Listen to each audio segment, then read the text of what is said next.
Olá, que tal? Tudo bem? Para você que acompanha o GuiaCast, eu sou o Rodilson Silva e trago para vocês hoje uma entrevista com José Geraldo Vantini, fundador e CEO da Vantini Consulting. O Vantini tem 45 anos integralmente dedicada às atividades de logística, com formação em engenharia industrial pela Escola de Engenharia Industrial de São José dos Campos, logística e gerenciamento da cadeia de suprimentos pela Universidade da Flórida, especialização em supply chain pela Ohio State University e cadeia de abastecimento pela Cranfield University. Trabalhou na General Motors por 10 anos como superintendente de logística, foi presidente da Urban, urbanizadora municipal, até fundar a Vantini Consulting em 15 de agosto de 1986, que completa agora, em 2020, 34 anos. Seja muito bem-vindo ao GuiaCast, Vantini. Agradeço imensamente pela oportunidade e por tirar um tempo em sua agenda e nos ajudar a fazer mais um episódio. Prazer para nós participar dessa sua iniciativa moderna, interessantíssima, né, que permite que a gente possa ter dupla atividade simultânea. Eu agradeço a oportunidade de, inclusive, repartir, né, compartilhar a minha experiência desses 45 anos com seus ouvintes, com as pessoas que irão ouvir você. Estou sempre à disposição para continuarmos aí na nossa resposta, tá bom?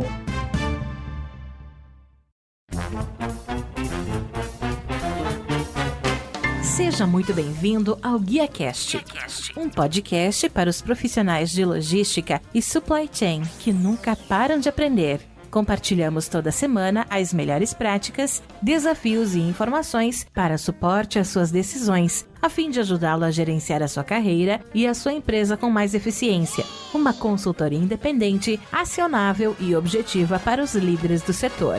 Vamos ouvir!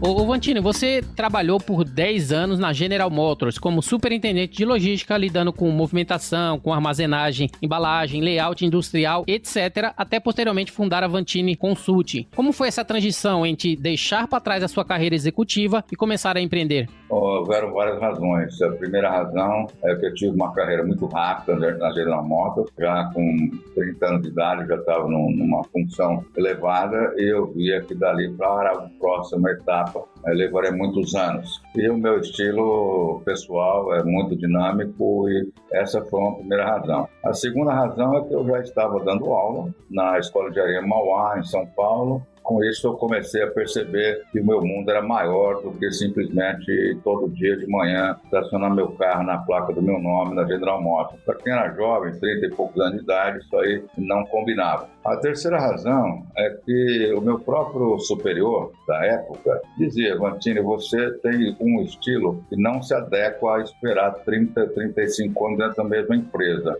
Eu acho que você tem estilo e o talento para empreender outras coisas. Juntei tudo isso e, na verdade, houve um passo que você talvez não tenha mencionado, porque isso não faz parte, assim, muito detalhe, mas em 79 eu fui cofundador do IMAN. Esse período, de 79, eu permaneci, ainda era da General Motors, né? Mas já havendo o estímulo de consultoria, a gente criou o IMAN em 1979, fiquei lá até 1986, quando resolvi deixar, então, uma dissociação e fundei a Vantini. Nesse intervalo, eu tive uma experiência de presidir uma empresa pública de São José dos Campos, que é a minha cidade, e essa foi uma experiência muito positiva. E ela aconteceu porque também parte do meu estilo pessoal. Eu sempre fui ligado com atividades não apenas profissionais. Eu fui do Lions Club, fui diretor da Associação de Diplomatas Superior de Guerra, uma série de atividades que acabam me levando para esse instinto de realização das coisas, né?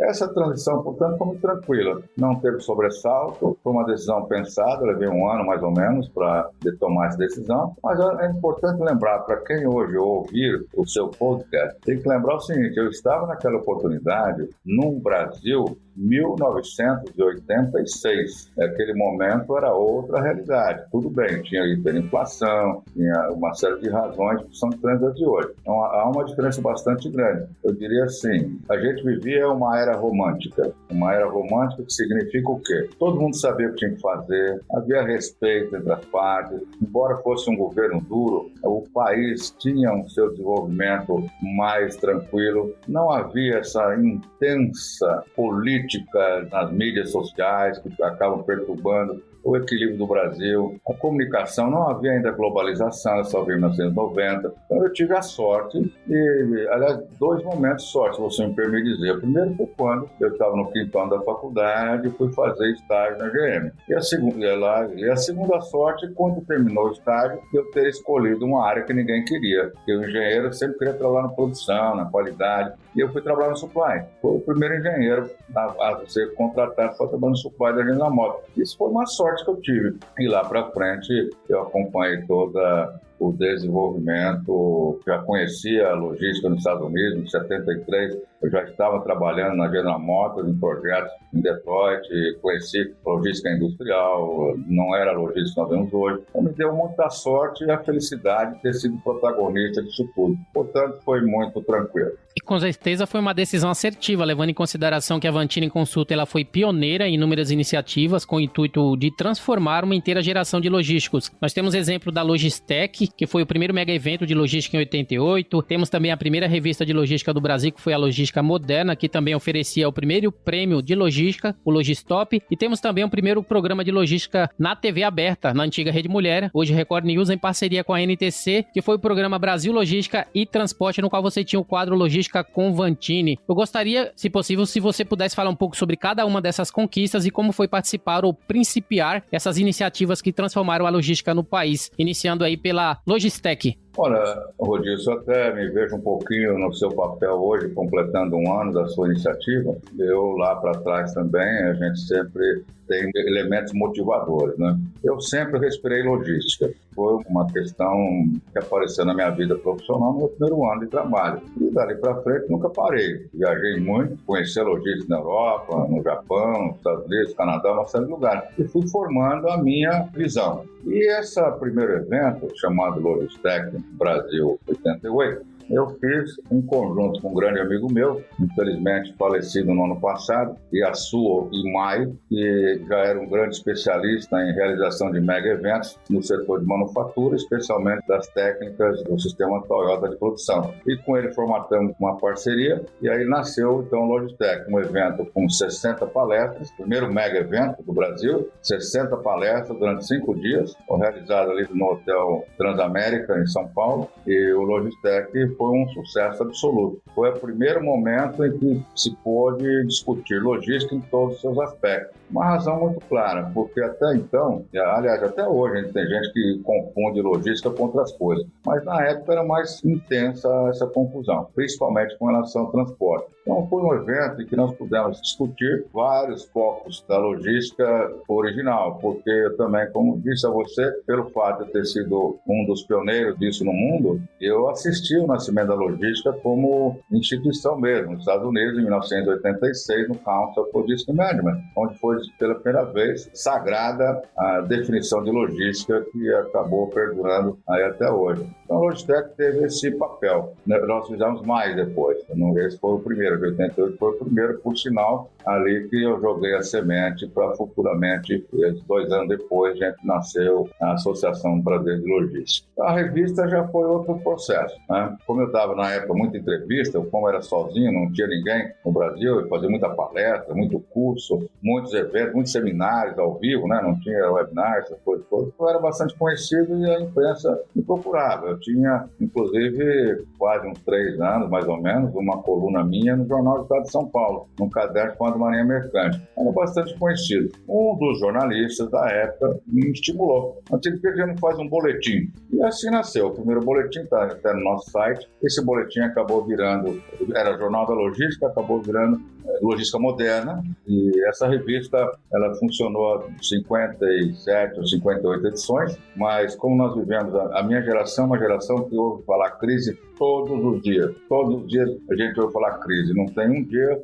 isso lá do passado, não é de agora só não. Então por isso nós tivemos uma crise forte e eu vi que a revista não se sustentava. Como você pode ver hoje também, muitas revistas do nosso setor acabaram fechando porque não se sustentam. É um segmento que ainda não tem o glamour vamos dizer assim, para propagandas dessa natureza. Mas é uma história, são acho que 58 edições, todas elas estão devidamente escaneadas, estão digitalizadas no nosso site. Estimulo muitas pessoas para lerem, porque, minha opinião pessoal, você não me perguntou, mas eu já adianto, é que o profissional de logística atualmente, ele entende que o mundo começou agora, né? Ele aprende fazendo, ele não aprende na escola, não faz um curso mais especializado. Me refiro a mestrado. Eu, particularmente, não acho que mestrado seja uma coisa adequada para o gestor, né? Mas, enfim, é isso. Essa foi a missão da revista Logística Moderna. Com relação à TV que você menciona, eu sempre fui muito parceiro, muito amigo da NTC Logística. Embora o setor de transporte rodoviário não faça parte do nosso portfólio de clientes, mas eu sempre fui apaixonado por transportes, especialmente eu tive vários amigos que foram presidentes da NTC e dei sempre muita colaboração a eles em vários momentos. Quando surgiu essa oportunidade, num dia conversando com o Geraldo Viana, que era o presidente da NTC, bastante conhecido, foi um presidente excepcional, e ele criou a sigla logística dentro da NTC, alterou o nome, e eu falei, mas ô Geraldo, onde você vai por logística? Por que a gente não começa no nosso programa? E aí começou. Eu nunca tinha experiência, olhar para uma câmera e fazer uma apresentação de 2 minutos cravados, senão a diretora do programa não deixava. Isso foi. Eu tinha vários amigos, como sempre tive. Na época, o diretor, vice-presidente da Gol, era o Tarcísio. Eu pedi a ele um patrocínio para poder manter, não para mim, pessoa, né? Mas para manter o organizador do programa e também a DHL. Na oportunidade, era o Tabajara, o presidente. Isso funcionou durante muito tempo. A televisão, a emissora, é atualmente a Record News. Quando passou a ser Record News, passou a não ser interessante para a grade, programas temáticos, como era aquele lá. Então, essa foi a razão de ter parado. Mas todos os programas que a gente apresentou, minha parceira de programa era a Tânia Rodrigues, até hoje é uma apresentadora de primeira qualidade, né? Apresenta muitos eventos para a NTC, para o CETSESP, e quando parou o programa, sumiu. A gente tentou levar ele para a internet, mas nossa principal missão era diferente. Ela como apresentadora, eu como consultoria, a gente não tinha tempo para se dedicar para isso. Então, mas isso está tudo disponível na plataforma nossa, no nosso canal YouTube e também no nosso site. Em relação ao primeiro prêmio de logística, que foi o Logistop, vocês ofereciam através da Logística Moderna, a revista. Quais eram os critérios que vocês utilizavam nesse pioneirismo também que vocês trouxeram para o Brasil? O Logistop é realmente organizado pela revista. Nós fizemos em 2 etapas. A primeira etapa, dentro da própria revista, na época diferente, o impresso, né, era outro valor. Então nós tínhamos uma tiragem de mais ou menos 20 mil exemplares para o Brasil todo. Nós fizemos, acho que 5 anos o Logistop. E dentro da revista, um encarte para que as pessoas pudessem fazer as indicações. Essas indicações, livres, cada pessoa podia fazer a indicação que achasse conveniente. Aí, na sequência, contratei a Pricewaterhouse, hoje PwC, para ser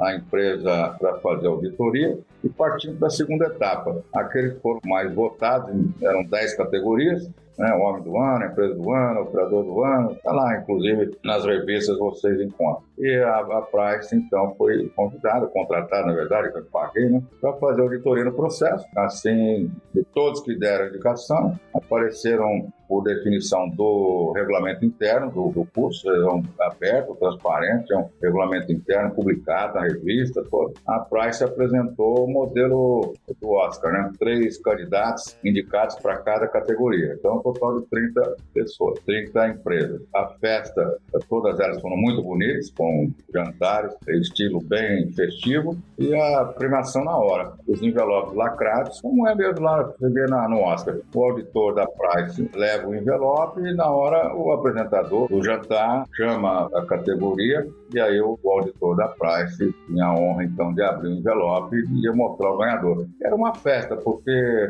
numa mesma categoria, melhor software de TMS, estão lá 3 candidatos. Eu também não sabia quem eram os 3. Eu não sabia quem eram os 3, ninguém sabia. Só a Price sabia. E na hora a gente ficava sabendo. Então, naquela festa maravilhosa, o ganhador ficava super feliz. Então, essa foi o estilo. Nós paramos de fazer o Logistop porque a gente parou com a revista. E muito tempo depois surgiram prêmios setoriais, né?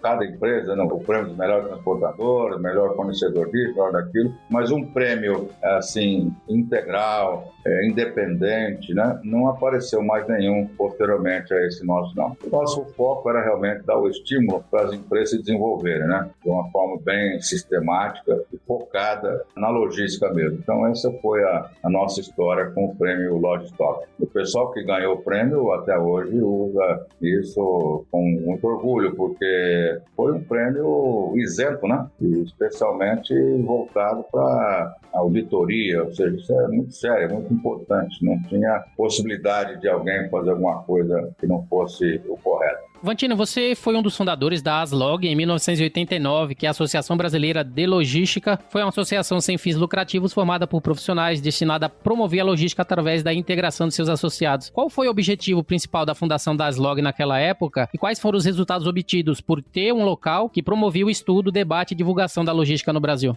Nesse período da década de 80, logo depois saí da General Motors, trabalhei acho que uns 3 ou 4 anos na consultoria do IMAN, antes de sair para montar a Vantini. Eu viajava muito, tinha muito contato. Eu já era associado da Associação Espanhola de Logística, o CEL, Centro Espanhol de Logística, já era membro da Associação Francesa de Logística, por sinal de onde eu copiei o nome ASLOG, também tinha do Instituto of Logistics da Inglaterra, CLM dos Estados Unidos, então já tinha uma participação setorial. E como eu sempre exerci uma certa liderança, da minha estatura pessoal, sempre tive iniciativa, liderança, eu resolvi, lá no Logistec, no de 88, eu convidei o meu amigo Yasu Imai, que era meu parceiro, falei para ele: Imai, eu vou chamar aqui uma reunião com algumas pessoas que eu conheço e lançar a ideia de criarmos uma associação brasileira de profissionais de logística. E ali nasceu. O Imai falou: Vantini, sensacional, ideia, vamos em frente. Feito isso, reuni lá 6 ou 7 pessoas que, no fundo, eram de transporte, não eram de logística. Então, lá,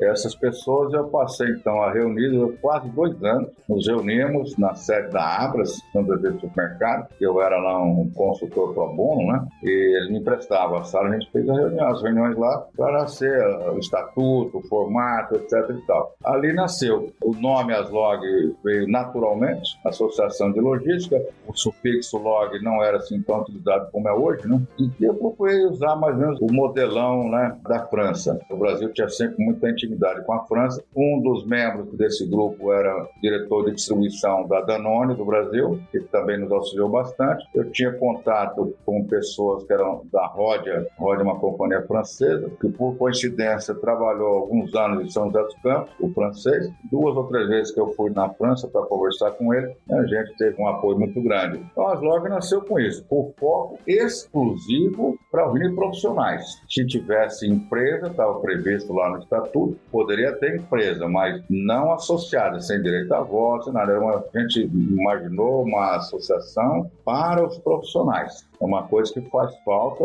porque como a ASLOG mudou de configuração, ela perdeu essa característica de ser uma entidade voltada para o desenvolvimento profissional. E isso faz muita falta mesmo, porque eu comparo, à mesma época, eu participei da formação da Associação da Argentina, que é a ARLOG, a Associação da Colômbia, a COLOG, a Associação do Chile, foi da mesma época, né? Se vocês entram no site da ARLOG, vocês verão que é totalmente diferente. Ela manteve o padrão inicial voltado para o profissional. Formação profissional, discussões temáticas, técnicas, tecnologia. Infelizmente, o Brasil perdeu aquela ASLOG original que nós tínhamos. Uma contribuição da Vantini Solutions em parceria com a Abras, que é a Associação Brasileira de Supermercados, no qual acredito que muitos não sabem disso, foi o projeto do Pallet PBR, no qual, através de um comitê multissetorial, houve um estudo, concepção e projeto pela Vantini através da criação e aprovação do modelo final para a padronização e criação do Pallet PBR. E essa iniciativa também possibilitou a criação do CPP, que é o Comitê Permanente de Padronização, que ia fazer as certificações para os fabricantes, garantir a qualidade, possibilitando aí a padronização das carrocerias de caminhão, embalagens e vários outros benefícios que foi associado aí a essa padronização do PBR. Eu gostaria de saber de você, relacionado a esse tema, de onde surgiu a inspiração para o projeto do Pallet PBR? A minha formação original é americana, então pela influência que eu tive da General Motors. E como a área de embalagem da GM do Brasil estava sob a responsabilidade, tinha lá o pessoal que fazia os projetos, eu sempre tive a visão modular. A visão modular significa que eu levei como base o container, porque o container já estava com padrão ISO, e com isso as exportações da GM do Brasil sempre foram modulares para melhor aproveitamento da relação peso-volume no transporte e na armazenagem. Mas quando eu comecei a conhecer melhor a Europa, eu vi que isso é uma grande diferença, não só na dimensão. A dimensão até era padronizada, 42 por 84 polegadas, uma coisa assim. Mas é porque lá no americano não tinha essa visão de retornável. A intercambiabilidade inexistia. Era tudo one way. Era um extrato, vamos chamar de extrato. Já na Europa, não. Eu estudei na Europa e vi que no final da guerra, no começo dos anos 50, houve uma aproximação entre a ferrovia francesa, SNCF, com a ferrovia alemã. Isso eu não vivi. Obviamente, eu estudei lá e conversei com as pessoas que viveram na época. E criaram um modelo de um pallet que acabou ficando conhecido como Europallet, na medida de 80 por 1,20. E esse pallet ele era modular ao vagão do transporte ferroviário. E esse módulo permaneceu durante muito tempo, quando depois passou a ser padronizado também norma ISO, e na França, onde eu estudei mais, pela AFNOR, a Associação Francesa de Normas Técnicas. E ali eu aprendi com as pessoas, com as empresas, visitei muita empresa na Europa, eu aprendi que haviam dois padrões, o padrão da Europa continental, que era esse padrão Europallet, o EUR, e existe o outro também Europallet, mas chamado de ISO 2, era de 1 metro por 1,20 m. Nesse período, 87, 88, havia uma intensa aplicação das tecnologias de sistema Toyota de produção, especialmente just-in-time e outros mais, e isso levou ao conceito de produtividade. E como eu estava contribuindo com a Abras, eu levei para dentro do setor de supermercado o conceito de produtividade no abastecimento entre a indústria e o varejo. E logo identifiquei com outros parceiros, especialmente um que foi muito importante naquele momento, o Paulo Lima, era diretor na época de distribuição do Pão de Açúcar, e nós então juntos, lá dentro da Abras, elegemos a padronização do pallet, ainda não tinha esse nome PBR, como sendo uma meta para nosso grupo de logística dentro da Abras. Quando foi feito o levantamento, eu chamei algumas empresas adicionais, vários fornecedores do setor de varejo, por exemplo, a Nestlé, a Unilever, a Bombril, vários deles. E nós fizemos um levantamento inicial e verificamos que havia um parque instalado de mais de 5 milhões de pallets, eu vou chamar mais de estrada que pallets, e todos eles são fora de proporção. E o Paulo Lima, dentro da sua experiência, dizia, olha, eu não concordo em ter no meu CD lá, é um CD que ele tinha lá em Alphaville, tem ainda hoje, se não me engano, é a Mesquita que está lá, se não me engano. Eu não concordo que você da Nestlé tenha 5 ou 6 pessoas para carregar um caminhão durante 3 horas, a carreta chega no meu CD, tem mais 4, 5 pessoas para descarregar. Você produz, coloca no pátio e depois coloca no caminhão caixa por caixa. Entra no meu CD, tirou caixa por caixa, coloca no meu armazém, no meu pátio, no meu armazém. Mas isso foi um tiro de misericórdia. Falei, Paulo, pronto, está resolvido. Vamos colocar o pátio como sendo nosso primeiro trabalho conjunto aqui dentro da área. Aí, como eu tinha uma empresa de consultoria, desenhista, projetista, resolvi, então, trabalhar nessa área. Como eu falei, Paulo, nós não podemos ficar somente com o setor de supermercado. Nós temos que abrir para todos os setores. Foi então que eu tive a iniciativa de convidar as associações setoriais, a indústria de alimentos, a indústria de higiene e limpeza. Acabamos tendo lá, acho que 12 ou 14 entidades, a de serviço, a bebida, a Associação de Coca-Cola, para discutirmos. E discutimos durante bastante tempo, primeiramente, o formato, para poder chegar no desenho ideal. O modelo que nós temos, que é o 4 entradas, face simples, não precisava ser face dupla, reversível, nada disso. Um parte realmente para ser intercambiável, padrão por bujão de gás, padrão que poderia ter qualidade assegurada e poder ser intercambiável, o modelo que a gente viu na Europa. Para isso acontecer, fiz lá no meu escritório, claro, de graça, não cobrei nada, nós tivemos 17 projetos. Todos eles debatidos amplamente, o pessoal que fabrica fatos participou ativamente, fabricando protótipos, e eu fechei um acordo com o apoio da Abras, fechei um acordo com o IPT. O IPT tem um excelente laboratório de embalagem e excelente quadro profissional. Tinha e continua tendo até hoje, na área de madeira e na área de embalagem. Então isso foi fundamental. Aí a gente fez todos os testes de laboratório, aliás, os ensaios, e também depois fizemos testes de trânsito, de transporte. A Regiane Arinos hoje é uma executiva do setor de transporte, na época ela estava iniciando a carreira dela, é uma doutora, hoje ela tem doutorado em transporte, mas na época era uma engenheira recém-formada, trabalhando numa companhia de transporte. E conseguimos os caminhões, fizemos uma rota para Salvador, outra rota para Porto Alegre, para finalização dos ensaios. Feito isso, foi aprovado. Aí veio a questão número 2. Como é que eu vou garantir a qualidade desses produtos? Por sorte, eu tinha convivido em algumas viagens para a Europa, justamente no momento que estava sendo a formatação final da Comunidade Europeia. E participei de reunião, até mesmo com algumas pessoas da MTC, lá em Genebra, a respeito da padronização dos transportes de carga, das carrocerias, e padronização do pallet. E vi lá, numa das reuniões, uma reclamação no setor nosso, né? A reclamação de 2 governos a respeito da introdução deles no mercado comum europeu, e a Espanha e Portugal. E ele, por quê? Porque eles estavam, isso foi lá em 88, 89, né? Colocando na circulação partes fora de qualidade e não seguindo as regras rígidas do ISO. Isso me inspirou. E fazer o quê? Nós não temos aqui no Brasil o ISO, nós temos a ABNT. A ABNT é muito corporativa, demora para dar um parecer. O que eu fiz? Por bem, criar o tal do comitê. Esse comitê passou a ter um regulamento interno, para que não tivesse somente a minha opinião. E esse comitê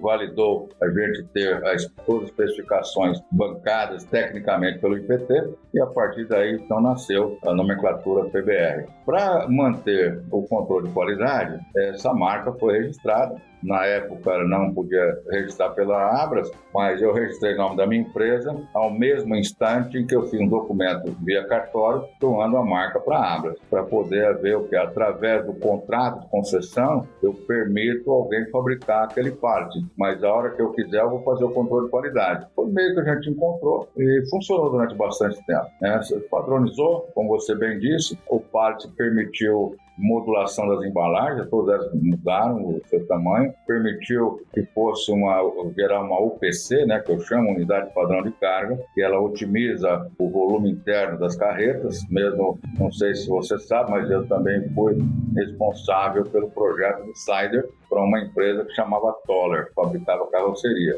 Então a modulação ficou perfeita, até mesmo se extrapolou para o real estate, para a construção de CDs, de prédios de armazenagem, que hoje já é um commodity, né? Padrãozão, aquele caixotão padrão. E está tudo, se você imaginar bem, como fosse um mega container, um CD desse condomínio logístico. Todos seguindo a mesma rota. Então, essa foi a realização do PBR, que hoje está praticamente desgastado, vamos dizer assim.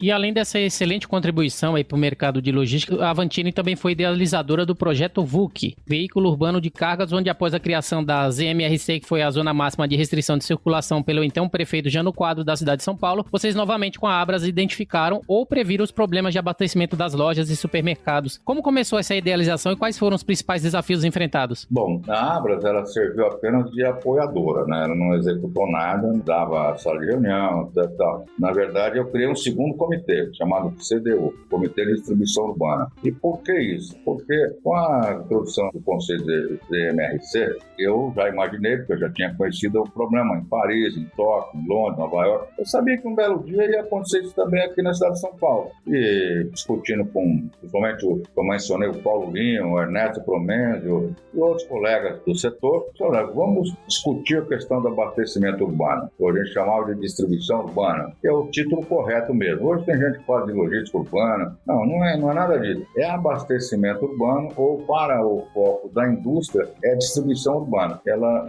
é bem diferente da distribuição a nível regional ou nacional. Então eu criei o Comitê de Distribuição Urbana, o CDU. O CDU eu já fui um pouco mais amplo. Eu achei o seguinte, olha, como é que na época era Brahma, né? Brahma, Antártica, vai abastecer bares, restaurantes, pequenos mercados, dessa área que hoje está sendo cada vez mais mais restrita. Vai ser muito difícil. Primeiro que eles usavam o caminhão, se dizia muito na época, caminhão que não funciona mais para a estrada nem para a cidade. Isso todo transportador dizia isso aí. Segundo, era o truque. Aquele caminhão meio velho, tem 2 rodas do cara atrás e tal, e carroceria convencional, aquela de madeira, toda pintadinha, e aí era o motorista mais 2 carregadores que iam para cima do caminhão, sempre parando na rua, atrapalhando o trânsito. Eu falei, isso aí vai dar problema, e não vai demorar para dar problema, vamos discutir o assunto. E aí o CDU se dedicou durante 1 ou 2 anos, mais até, a discutir com todos os setores, desde a ABRAS, Associação de Alimentos, Abastecimento, NTC,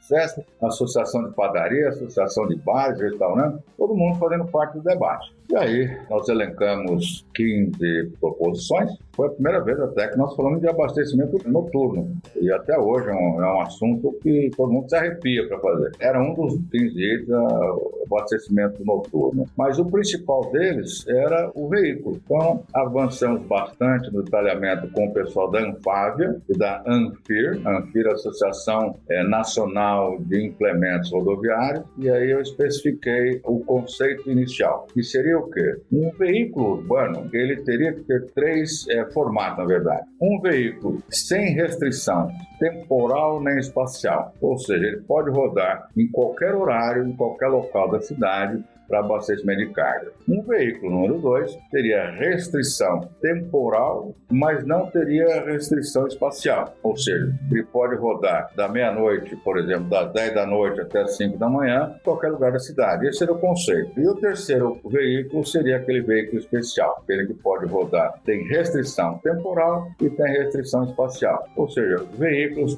de maior porte, né? Para carga geral seria uma carreta, para carga especial, veículos, caminhões para lixo, caminhões para betoneiras, para concreto, enfim, essas categorias especiais. Mas esse modelo, ele ficou muito teórico demais. E para mim, não. Eu consegui isso, a Anfávia também entendeu. Mas quando levamos o assunto para ser, na época, o presidente da CT, o secretário de Transporte Municipal, era o Getúlio Ranachiro, e o presidente da CT era o Nelson Maluf, que acabou depois virando um grande amigo nosso. E a CT abraçou a questão. E durante um tempo a gente conseguiu convencer a CT, olhando o passado, para eles já terem um olhar para frente, e eu mostrei para eles os estudos que eu aprendi na França, exatamente lá em Paris. Ou seja, o veículo de abastecimento urbano, sem restrição temporal nem espacial, ele teria que ter no máximo uma projeção de sol, uma sombra, né, no chão, 50% maior do que o veículo pessoal. Daí nasceu o modelo, né, inicial, que tinha 5,5 metros de comprimento, que posteriormente foi alterado para 6,30 e até 7,20, que é o modelo de dimensão atual. Mas o porquê daquela dimensão? Porque ele foi modulado com uma caixa. O que é um caminhão? Um caminhão é uma caixa e tem um trator puxando. O modelo normal, desde que inventaram o caminhão. E essa caixa é a carroceria. E a carroceria, ela tinha a modulagem dela para 3 pallets, side by side, lado a lado, de um lado 3, do outro lado 3, durante 6 pallets. E como a gente já tinha pesquisado no projeto do PBR, a UPC média era de 800 quilos, então dava ali poderia até 5.600 quilos. Outra batalha com a CT, porque lá a CT falava em peso. Eu falei, vocês estão enganados. Se for balizar veículo de carga, urbano de carga, por peso, então você não pode mais ter ônibus urbano. O ônibus pesa muito mais do que pesa um veículo de 5,5 metros, carregando 6 toneladas, não tem cabimento nenhum, do que eles estão falando. Aí conseguimos convencer, a primeira legislação foi baixada pelo ex-prefeito Celso Pita, e já lá dizia que não tinha limitação de peso. Ainda hoje, infelizmente, tem setores que entendem que o VUC tem limitação de peso. Não tem. O VUC ele não tem. Ele tem a limitação da tração, que aí é uma questão de relação peso-potência, potência do motor, transmissão, subir uma rampa aí acima de 7%, 8%, né?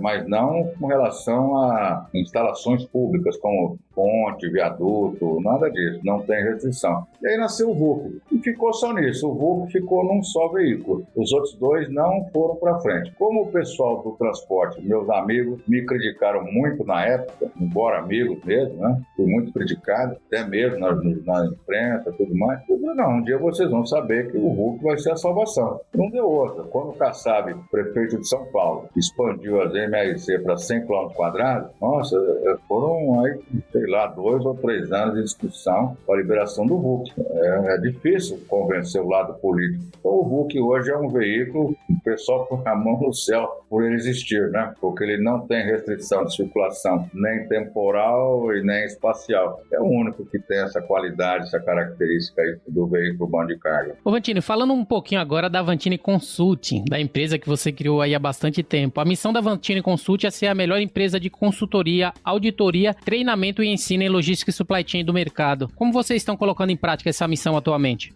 Não vou mencionar o momento que a gente vive, porque esse podcast ele vai ser permanente aí na sua plataforma. Mas vou excluir essa fase de pandemia que nós estamos vivendo, que ela distorceu tudo, né? Esse período agora está completamente anômalo e nós não podemos levar em consideração o que está acontecendo. Fora isso, também vamos lembrar que nós estamos vindo de uma das piores recessões que o país já passou no ambiente democrático, que foi o período de 2013. 2013 foi o último ano razoável. Então, 2014 aí para 2020, você tem os dados econômicos, a expectativa é que o Brasil teria uma expansão razoável. Para manter esse modelo, o que nós fizemos na Vantini? Selecionando melhor os profissionais. Não é fácil, não é fácil. Por quê? Porque consultoria é uma atividade que exige, além de qualificações pessoais, um amplo conhecimento teórico. Por isso é que nós temos como slogan, entre a teoria e a prática, fique com as duas. Mas também não serve só a teoria. Um jovem de 28, 30 anos que recém terminou um mestrado e não trabalhou, não teve experiência, ele não serve para consultoria, porque ele foi treinado para fazer pesquisa, né? E a consultoria, ninguém paga consultor ou consultoria para fazer esse tipo de coisa. Para isso existem aí os institutos de pesquisa, etc. Essa condição, para nós, foi muito complicado nesse período, 2013 para frente. Por quê? Porque os profissionais do setor de logística, eles não tinham, como de fato, continuam não tendo uma formação boa em logística. Logística, assim, eu mesmo publico, às vezes, sugestão de livros, vários professores americanos com quem eu convivo até hoje, com alguns deles, sem livro, que a gente publica, para poder haver mais teoria junto com a prática. E quando ele é dispensado do seu trabalho, a gente faz a busca de consultor, ele traz uma bagagem muito boa de experiência. Mas a consultoria como a Vantini, a consultoria nossa, ela é de logística e supply chain management. Eu não sou especialista em farmácia, em indústria farmacêutica, indústria aeronáutica, indústria automobilística, não. Nós temos, assim, um 360 graus. A gente atende a todas as empresas, todos os setores, todos os segmentos nessa área. E o consultor vem sempre, até às vezes um pouco triste, quando hoje, especialmente, pessoas vêm pedir para trabalhar na consultoria conosco, mas ele traz, por exemplo, vou dar um exemplo hipotético aqui, 12, 15 anos de experiência numa grande indústria de produto de higiene e limpeza. E como é que eu vou jogar um consultor desse, com essa pessoal de 15 anos de formado, e até está na faixa de 40 anos de idade, 40 e poucos anos de idade? Ele já tem uma vida pessoal estruturada, ele tem uma remuneração que ele requer. Mas só que quando ele vem para a consultoria, ele já não está mais naquela função de supervisor de transporte ou gerente de distribuição, que tem uma remuneração mensal fixa e tal. Na consultoria, ele vem com uma característica, uma condição de consultor júnior. Por que júnior? Porque embora ele tenha uma boa formação, estudou numa ótima escola, tem 15 anos de experiência na indústria de higiene e limpeza, mas se eu jogar ele num projeto numa indústria siderúrgica, ou numa rede de supermercado, ou numa rede de varejo, numa indústria de automóveis, a logística desse segmento são totalmente diferentes. A teoria é a mesma, mas o formato de aplicação, as soluções encontradas são diferentes. Daí a dificuldade. Então, para buscar sempre essa missão de ser a melhor, é uma busca incessante de preparação das pessoas. Eu tenho hoje pessoas trabalhando comigo que estão nessa fase, que passam, assim, na linguagem popular, um perrengue, porque entra em projeto da qual eu não estava acostumado, não tinha experiência nenhuma naquele tipo de... É mais ou menos assim, a pessoa é comandante de avião e não sabe comandar um navio. Então, estudaram coisas semelhantes, tá? Mas não é a mesma coisa. Então, realmente, hoje é difícil, não entendo por que ainda não temos ainda uma escola, como tem nos Estados Unidos, né, específica, de formação do profissional de logística. A gente não, o cara tem que ser engenheiro, administrador de empresa e tal, para depois fazer uma pós-graduação. E geralmente eu critico muito isso, com respeito a todos, mas é uma crítica pessoal minha. Os cursos não são de boa qualidade, né, que são a maioria das vezes, não são, que os próprios professores também não têm a qualidade necessária. Eu vejo pela comparação que eu vejo lá na High State University, nos Estados Unidos. É outro padrão. Eu gostaria muito, eu vou continuar lutando muito para que isso aconteça e vou continuar lutando para que a nossa empresa continue sendo, se não a melhor, esteja entre as 3 melhores do mercado. Embora hoje seja bastante, hoje não, já de uns 5 anos para cá, difícil você comparar as empresas de consultoria. Mesmo uma companhia de auditoria multinacional, ela tem a sua área de consultoria também, lá dentro ela presta serviço de consultoria na área de logística. Mas o nosso foco, ele permanece o mesmo e continuar lutando sim. E vocês têm feito um excelente trabalho, levando em consideração que dentro do portfólio que vocês trabalharam ao longo dos anos, vocês participaram de mais de 800 projetos em todos os segmentos da economia, tanto no Brasil quanto em vários outros países, empresas como Gerdau, Johnson & Johnson, Ambev, Unilever, Bunge, Pão de Açúcar, Walmart, Vale, DHL e várias outras empresas. Eu gostaria de saber de você se você poderia destacar para a gente qual o projeto que você acha que foi o mais desafiador e quais foram os resultados. Bom, eu destacaria, ao longo de 800 projetos, 34 anos, é realmente bastante difícil destacar um ou outro. Mas, em termos de clientes, eu digo para você e ao seu ouvinte que a Gerdau é a principal empresa. Nós já trabalhamos com a Gerdau há mais de 25 anos e trabalhamos em projetos chamados de Plano Diretor de Logística Industrial em todas as usinas do Brasil, as usinas do Chile, da Argentina, da Colômbia, do México, da Índia, da Espanha. E esse sempre foi um grande desafio. Quais foram os ganhos obtidos nesses projetos de logística industrial? É permitir, todos eles, permitir a ampliação da produção através da racionalização do layout, do fluxo interno de produtos dentro da usina, dentro da unidade. É um estudo muito que se aplica bastante, estudo em termos de métodos, processos, layout, é uma logística industrial. Poucos profissionais conhecem esse setor, mas eu acho que a nossa grande contribuição para a Gerdau foi nesse sentido. E com isso nós temos a eles a grande possibilidade de economizar investimentos em áreas que não eram necessárias, em instalações que não eram necessárias. Esse é um segmento. No segmento da logística comercial, eu destaco, você acabou de mencionar a Johnson & Johnson. A Johnson, a gente já trabalhou com eles desde pelo menos uns 20 anos, alguma coisa assim, 22 anos. E o principal trabalho que a gente fez para a Johnson foi o estudo de terceirização. A Johnson é uma companhia global, a maior planta deles está localizada em São José dos Campos, e ela sempre foi uma empresa ligada com a saúde humana, né?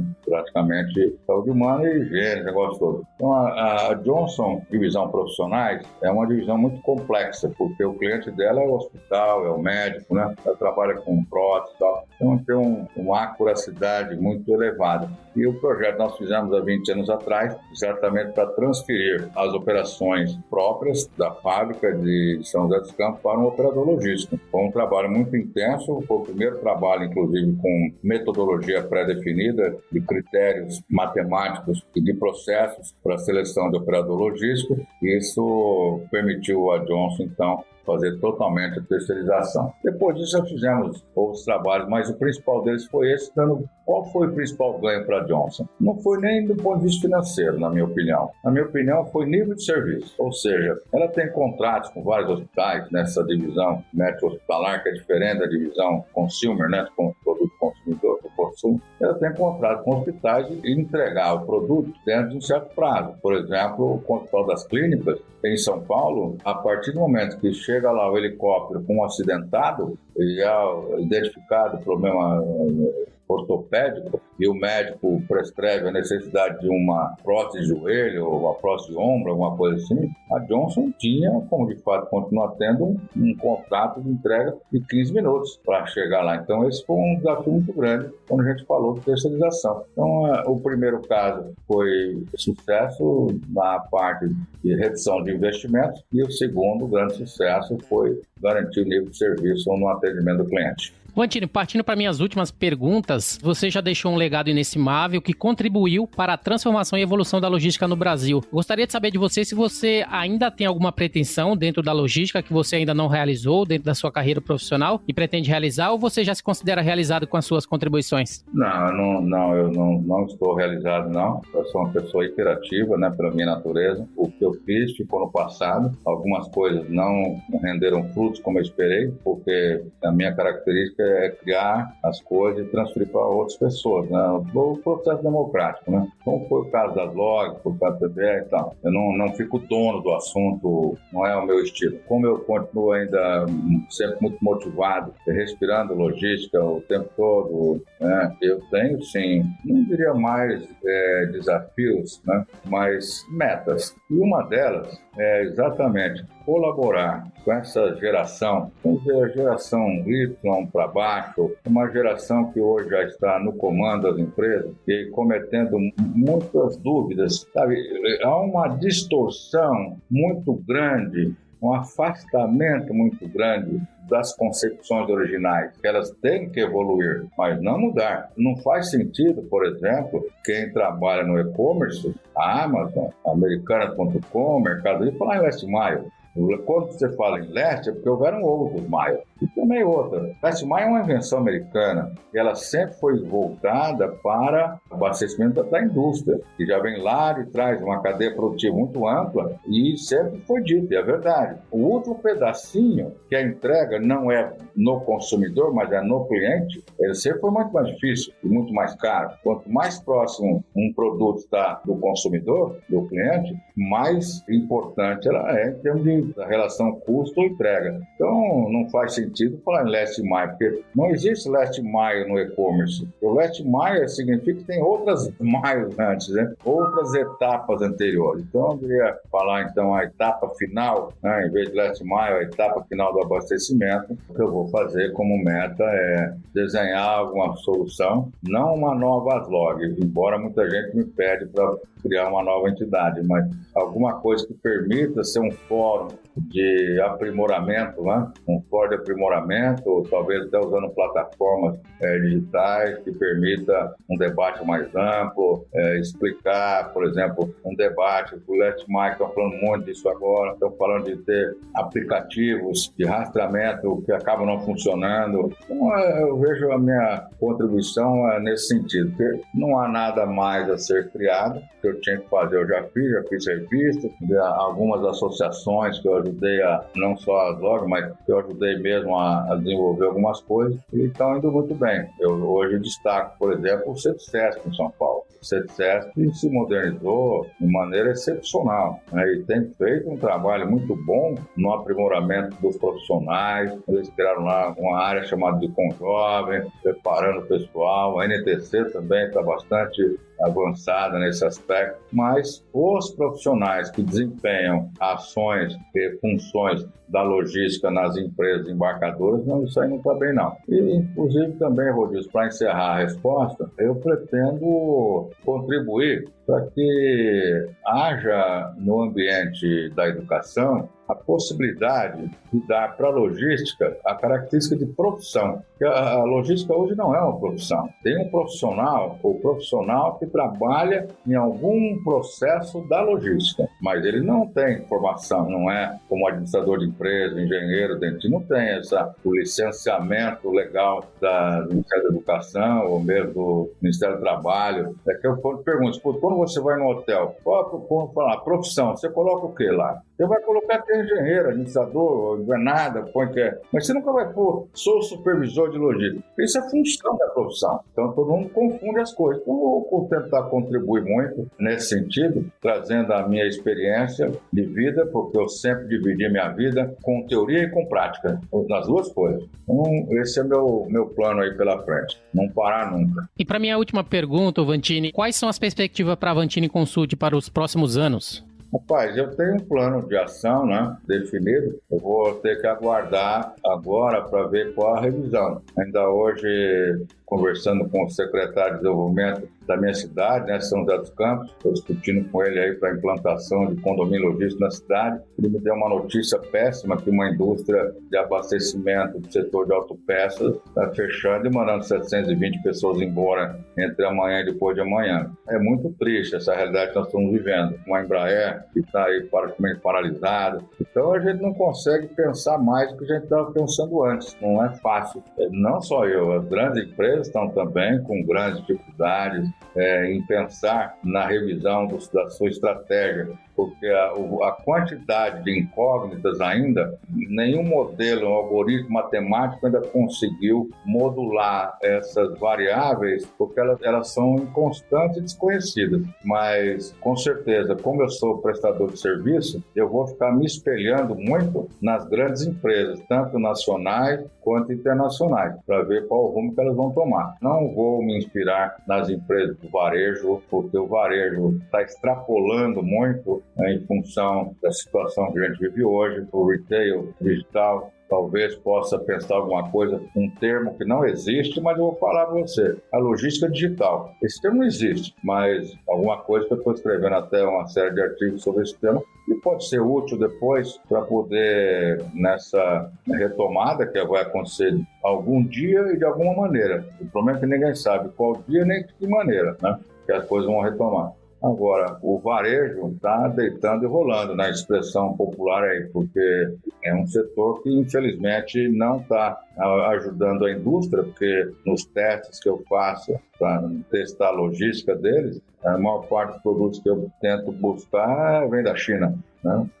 Têxtil, eletrônico, até mesmo um earphone que eu quis fazer um teste outro dia, não faz sentido, né? Entregar pela internet, vinha da China. Então, se eles tivessem estimulado esse varejo virtual, eles estivessem estimulando a indústria nacional, aí seria diferente. Mas não é isso que está acontecendo na minha visão, na minha concepção, né? Então, hoje nos resta ficar esperando, porém atento, ficar pronto, como se fosse um vigilante, como se fosse aquele cara que está de guarda para os outros dormirem no meio do mato. Mais ou menos é essa a visão que eu tenho.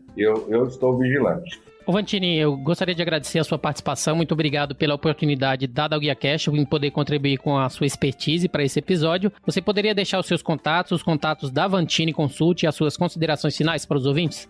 Todos os dados nossos, já que nós estamos falando de um podcast, uma plataforma digital, todos os nossos dados estão no nosso site, vantini.com.br, o nosso endereço, o nosso telefone, tudo lá. Como a maioria hoje prefere se comunicar por WhatsApp, seria conveniente então anotar, deixar registrado aí o celular, que é mais prático, que é 11 981 18 0022. O site é vantini.com.br. É mais fácil pelo site, até para que possam conhecer mais, não só o que a gente faz, quais são os nossos trabalhos, mas também estudar um pouco. Nós temos um acervo digital de primeira qualidade, muito grande, né, que as pessoas podem conhecer, estudar, fazer uma viagem pela história da logística no Brasil. Muito bem, o GuiaCast teve a honra de receber José Geraldo Vantini, fundador e CEO da Vantini Consulting. E se você gostou desse episódio, você pode compartilhar com seus colegas, amigos e profissionais de supply chain. E se possível, deixe uma avaliação e um comentário em ratedspodcast.com/GuiaCast. Você também pode me encontrar no LinkedIn, é só procurar Rodilson Silva, comunicador logístico multiprofissional. Eu sou Rodilson Silva com José Geraldo Vantini, que te envia um GuiaCast abraço. Até a próxima, tchau, tchau. Equalab.